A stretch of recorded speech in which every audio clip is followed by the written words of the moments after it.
ខ្ញុំបាទសូមធ្វើការអនុញ្ញាតគោរពនិងជម្រាបសួរពុកម៉ែបងប្អូននិងទស្សនិកជនជាទីគោរពថ្ងៃនេះជួបជាមួយនឹងខ្ញុំបាទ MC Play ខ្ញុំបាទសូមលើកយកនៅជោគជាតារាសីប្រចាំថ្ងៃសៅរ៍ថាតើនៅក្នុងថ្ងៃនេះដួងរាសីរបស់ពុកម៉ែបងប្អូនប្រែប្រួលផ្លាស់ប្ដូរទៅជាយ៉ាងដូចម្តេចនោះដើម្បីកុំឲ្យខាតពេលវេលាសូមអញ្ជើញរីករាយសន្តាប់ជាមួយនឹងខ្ញុំបាទដូចតទៅសម្រាប់អស់លោកអ្នកដែលកើតឆ្នាំជូតកណ្ដុរមេឃអូបរ៉ាចិញ្ចឹមនាំលៀបនាំជ័យនាំសុភមង្គលប្រាថ្នាអ្វីបានសម្រេចហើយអនាគតក្លាយជាអ្នកមានទ្រព្យស្ដុកស្ដំម៉ោងនាំលៀបសំណាងគឺម៉ោង6ព្រឹកដល់ម៉ោង9យប់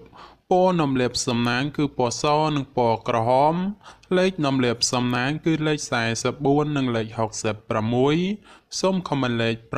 888យកលៀបសម្បត្តិទេវតាទ្រព្យមានបារមីស័ក្តិសិទ្ធិណាស់សេចេញភ្លាមទំនេរទាយឆត់បំផុតនិងមានសំណាងល្អនិងប្រទានសម្បត្តិមហាសេដ្ឋីមានលៀបមានជ័យមានលុយចូលហោហៀសម្រាប់ឆ្នាំជូត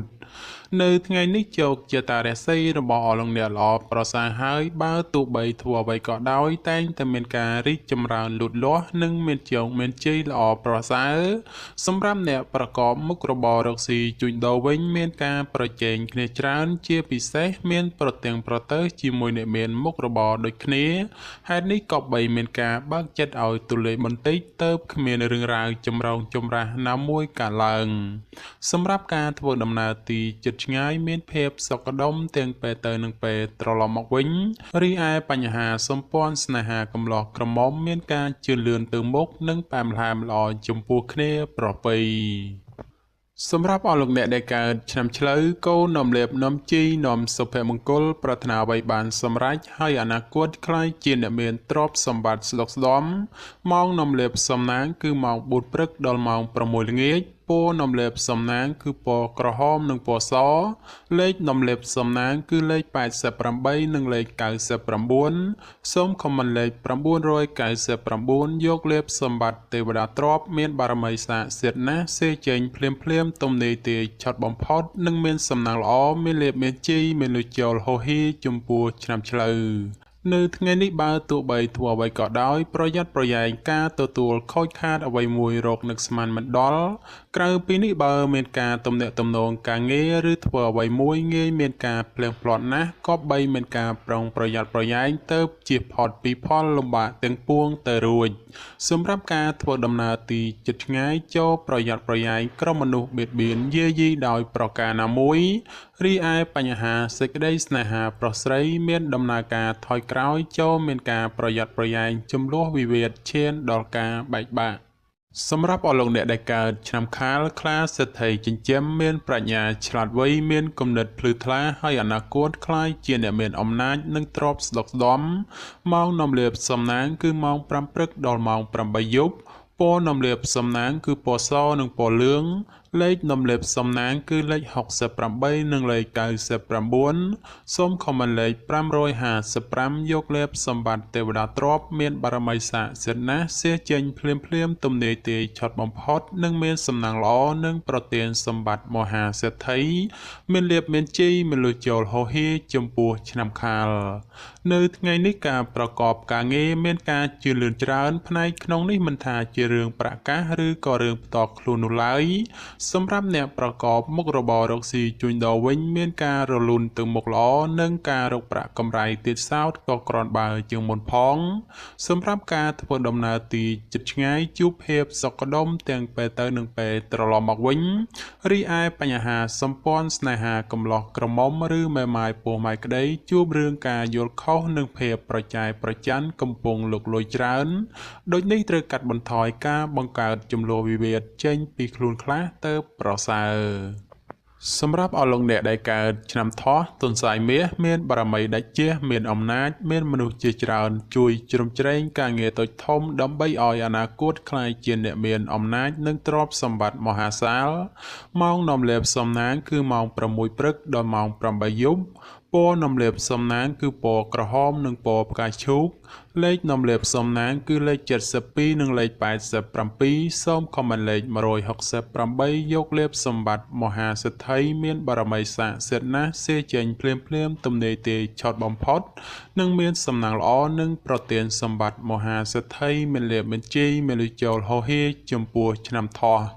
នៅថ្ងៃនេះបើលោកអ្នកមានការចាត់ចែងកិច្ចការងារចាស់ឬក៏កិច្ចការងារដែលនៅសេសសល់ពីមុនមកតែងតែផ្ដល់ផលល្អនៅពេលក្រោយវិញជានិច្ចចំពោះអ្នកប្រកបមុខរបររកស៊ីជួញដូរវិញមានការចម្រើនលូតលាស់ទៅមុខដូច្នោះជាឱកាសល្អក្នុងការផ្លាស់ប្ដូរមុខរបរឬបើកធ្វើចំនួនតូចធំបំផុតសម្រាប់ការធ្វើដំណើរទីជិតឆ្ងាយជួបសេចក្តីសុខក្សេមក្សាន្តដោយសពមួយដងរីឯបញ្ហាសម្ព័ន្ធស្នេហាប្រុសស្រីមានភាពយកចិត្តទុកដាក់និងផ្អែមល្ហែមល្អចំពោះគ្នាប្រពៃសម្រាប់អស់លោកអ្នកដែលកើតឆ្នាំរោងពោះអ្នកក្រេតមន្ត្រីចិញ្ចឹមធ្វើកិច្ចការងារអ្វីមួយអ្នកតែងតែមានគំនិតជ្រះថ្លាប្រាថ្នាអ្វីបានសម្រេចហើយការងារតូចធំតែងតែមានអ្នកគ្រប់គ្រងទំនុកបំរុងសពគ្រប់បែបយ៉ាងម៉ោងនាំលាភសំណាងគឺម៉ោង5ព្រឹកដល់ម៉ោង8យប់ពណ៌នំលាបសំណាងគឺពណ៌ប្រផេះនិងពណ៌ក្រហមលេខនំលាបសំណាងគឺលេខ58និងលេខ67សូមខមមិនលេខ168យកលាបសម្បត្តិអុកញ៉ាមានបារមីស័ក្តិសិទ្ធិណាស់សេចេញភ្លាមទំនេរទេឆត់បំផុតនិងមានសំណាងល្អនិងប្រទានសម្បត្តិមហាសិទ្ធិមានលាបមានជីមានលុយចូលហោហៀចំពោះឆ្នាំរោងនៅថ្ងៃនេះបើទោះបីធ្វើអ្វីក៏ដោយតែងតែមានការជឿនលឿនគួរសមម្លោះហើយរាល់កិច្ចការងារបើលោកអ្នកសម្រុកធ្វើតែងតែបានជោគជ័យត្រឡប់មកវិញសម្រាប់អ្នកប្រកបមុខរបររកស៊ីជួញដូរវិញឃើញថាទាំងការជួញទីជិតឆ្ងាយមានភាពលំនឹងល្អពោលគឺមិនមានអ្វីប្រែប្រួលដូចជាទីគាត់សម្គាល់នោះទេសម្រាប់ការធ្វើដំណើរទីជិតឆ្ងាយមានភាពប្រទាំងប្រទើសនិងបញ្ហារត់ចូលច្រើនក៏បីមានការប្រុងប្រយ័ត្នប្រយែងរីឯបញ្ហាសម្ព័ន្ធស្នេហាកំឡោះក្រមុំព្រោះតែពេលនេះមានរឿងរ៉ាវចូលមកកកផ្លូវចិត្តធ្វើឲ្យកើតមានការប្រទាំងប្រទើសគ្នាច្រើនសម្រាប់អស់លោកអ្នកដែលកើតឆ្នាំម្សាញ់ពោះទេវតាចិញ្ចឹមមានលាភមានជ័យមានមនុស្សជាច្រើននាំគ្នាស្រឡាញ់រាប់អានសាទរម៉ោងនាំលាភសំណាងគឺម៉ោង6ព្រឹកដល់ម៉ោង7យប់ពណ៌នាំលាភសំណាងគឺពណ៌ខ្មៅនិងពណ៌សលេខនាំលាភសំណាងគឺលេខ56និងលេខ85សូមខមមិនលេខ999យកលាភសម្បត្តិមហាទ្រព្យលុយរយលានមានបារមីស័ក្តិសិទ្ធិណាស់សេចេញភ្លាមទំនេរទេឆត់បំផុតនិងមានសំណាងល្អនិងប្រទានសម្បត្តិមហាសិទ្ធិមានលាភមានជ័យមានលុយចូលហោហៀចំពោះឆ្នាំម្សាញ់នៅថ្ងៃនេះលោកអ្នកធ្វើអ្វីក៏ដោយតែងតែមានការប្រុងប្រយ័ត្នប្រយែងនិងយកចិត្តត្រជាក់ដាក់ខ្លួនឲ្យបានកម្រិតខ្ពស់ទើបមិនមានបញ្ហាចោទឡើងសម្រាប់អ្នករកស៊ីជួញដូរមិនត្រូវបោះទុនអ្វីមួយដោយតក់ក្រហល់ឡើយបើពុំនោះទេនឹងជួបរឿងសោយអស់ប្រាក់កាក់ពីខ្លួនហើយត្រូវមកដេកសោកស្ដាយពុំខានសម្រាប់ការធ្វើដំណើរទៅទិសឦសានឲ្យប្រយ័ត្នប្រយែងបញ្ហាក្រក់ចូលយាយីបន្តិចរីឯសម្ព័ន្ធស្នេហាកំឡោះក្រមុំមានដំណើរការប្រែប្រួលផ្លាស់ប្ដូរពីព្រោះងាយទាំងផ្អែមល្ហែមហើយក៏ងាយនឹងទាស់ទែងគ្នាដែរសម្រាប់អស់លោកអ្នកដែលកើតឆ្នាំមុំមីសេះមេតបចិញ្ចឹមនាំលាភនាំជ័យនាំសុភមង្គលប្រាថ្នាអ្វីបានសម្រេចហើយអនាគតខ្លាចជាអ្នកមានទ្រព្យសម្បត្តិស្ដុកស្ដំម៉ោងនាំលាភសំណាងគឺម៉ោង6ព្រឹកដល់ម៉ោង7យប់ពណ៌នាំលាភសំណាងគឺពណ៌ខ្មៅនិងពណ៌ក្រហមលេខនាំលាភសំណាងគឺលេខ47និងលេខ56សូមខមមិនលេខ168យកលាភសម្បត្តិទេវតាទ្រព្យមានបារមីស័ក្តិសិទ្ធិណាស់សេចេញភ្លាមទំនេរទេឆត់បំផុតនិងមានសំណាងល្អនិងប្រទានសម្បត្តិមហាសិទ្ធិមានលាភមានជ័យមានលុយចូលហោហៀចំពោះឆ្នាំមុំមីនៅថ្ងៃនេះដំណើរជីវិតរបស់អស់លោកអ្នកល្អប្រសើរប៉ុន្តែយ៉ាងណាសម្រាប់ស្ត្រីនៅមានគ្រោះយាយីនៅឡើយដូចនេះទោះធ្វើអ្វីតែងតែមានការមិនភ្លឺថ្លាដោយក៏បំណងប៉ុន្មាននោះទេសម្រាប់អ្នកប្រកបមុខរបររកស៊ីជួញដូរក្នុងថ្ងៃនេះដែរបើចង់បោះទុនតូចធំមិនមានអ្វីទាស់ខុសទេព្រោះថាផលជាផ្លែផ្កាដែលទទួលបានមកវិញក៏សំដូចប្រកបមួយចំនួនផងសម្រាប់ការធ្វើដំណើរទីជិតឆ្ងាយជួបសេចក្តីសុខ ខ្សែមខ្សានដោយសពមួយដងរីឯសម្ព័ន្ធស្នេហាកំឡោះក្រមុំមានភាពស្រស់ស្រាយនិងផ្អែមល្ហែមប្រៀបដូចជាត្រីក្នុងទឹកនៃរដូវវស្សាសម្រាប់អស់លោកអ្នកដែលកើតឆ្នាំមុំមេពពែមាសមានបារមីដែលជះឈ្នះអមេសត្រូវប្រាថ្នាអ្វីបានសម្រេចនិងអនាគតក្លាយជាសេដ្ឋីគេហបតីឬក៏អ្នកមានជាន់ខ្ពស់ម៉ោងនាំលេបសំណាងគឺម៉ោង6ព្រឹកដល់ម៉ោង8យប់ពណ៌នាំលេបសំណាងគឺពណ៌លឿងនិងពណ៌សលេខនាំលេបសំណាងគឺលេខ52និងលេខ67សូមខមមិនលេខ777យកលេបសម្បត្តិអ្នកមានជាន់ខ្ពស់មានបារមីស័ក្តិសិទ្ធិណាស់សេចេញភ្លាមទំនេរទេឆុតបំផុតនិងមានសំណាងល្អនិងប្រទានសម្បត្តិមហាសេដ្ឋីមានលេបមានជ័យមានលុយចូលហោហៀចំពោះឆ្នាំមុំមេនៅថ្ងៃនេះបើទោះបីលោកអ្នកធ្វើអ្វីក៏ដោយតែងតែមានការគិតមុខគិតក្រោយពីព្រោះថាផលអាក្រក់នោះងាយកាត់ឡើងជាងសពមួយដងសម្រាប់អ្នកប្រកបមុខរបររកស៊ីជួញដូរនៅថ្ងៃនេះ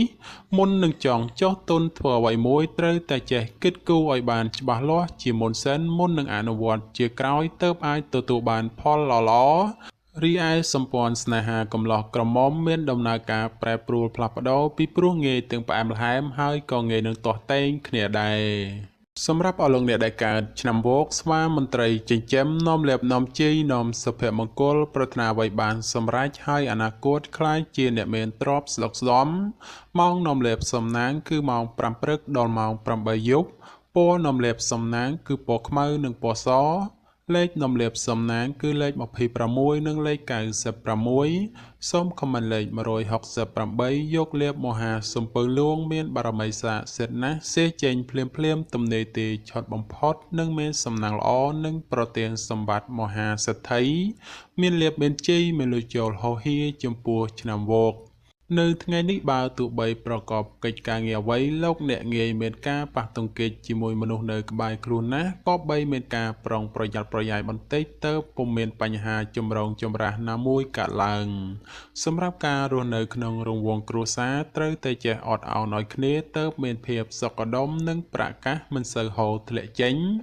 សម្រាប់អ្នកប្រកបមុខរបររកស៊ីជួញដូរក្នុងថ្ងៃនេះការរកផលចំណូលជួបការលំបាកហើយតតែស្វែងរកបន្តិចទៅប្រកាសហូរចូលក្រនចិញ្ចឹមគ្រួសាររីឯសម្ព័ន្ធស្នេហាកំឡោះក្រមុំមានការជឿនលឿនទៅមុខនិងមានភាពផ្អែមល្ហែមល្អចំពោះគ្នាប្រពៃ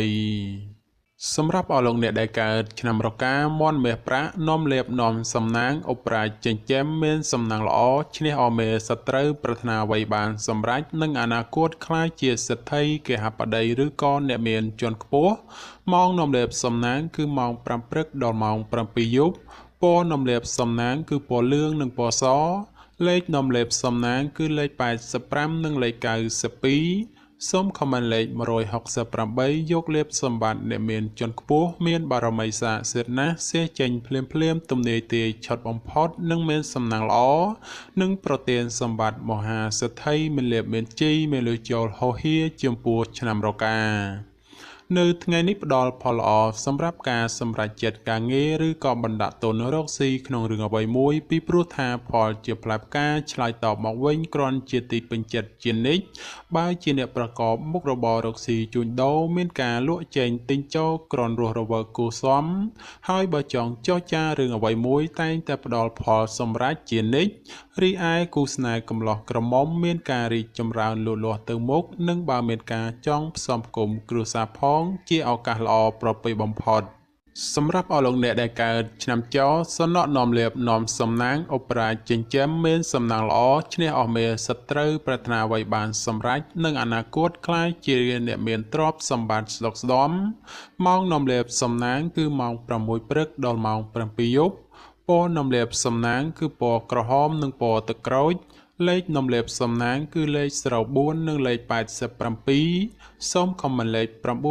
999យកលេបសម្បត្តិអ្នកមានជាន់ខ្ពស់មានបារមីស័ក្តិសិទ្ធិណាស់សេចេញភ្លាមទំនេរទេឆុតបំផុតនិងមានសំណាងល្អនិងប្រទានសម្បត្តិមហាសេដ្ឋីមានលេបមានជ័យមានលុយចូលហោហៀចំពោះឆ្នាំចនៅថ្ងៃនេះលោកអ្នកធ្វើអ្វីក៏ដោយតែងតែទទួលនៅភាពកក់ក្ដៅខ្លះត្រជាក់ខ្លះ